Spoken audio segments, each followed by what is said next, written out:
আসসালামু আলাইকুম। কেমন আছেন সবাই? আলহামদুলিল্লাহ আমি ভালো আছি। যাই হোক, কথা কম কাজ বেশি।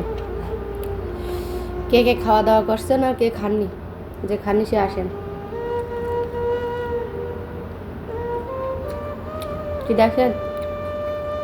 খাসি গাড়ি না, খাসি না কুত্তা না গরু কি জানি না। আলহামদুলিল্লাহ ভালো লাগতেছে তাই জানি। কফিলে আনি দিয়েছে আমার খাওয়ানোর কথা, তাই খাচ্ছি। বুঝছেন? প্লেটটা দেখছেন? মাশাআল্লাহ। এই প্লেটে আমি খাবার খাই। বাংলাদেশে গামলাই খেতাম, হ্যাঁ, আর এইখানে এটাই খাই। গোশটা দেখেন?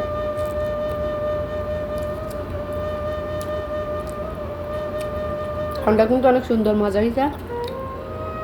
রান্না আমি করছি দেশের মতন না, এই দেশের মতন।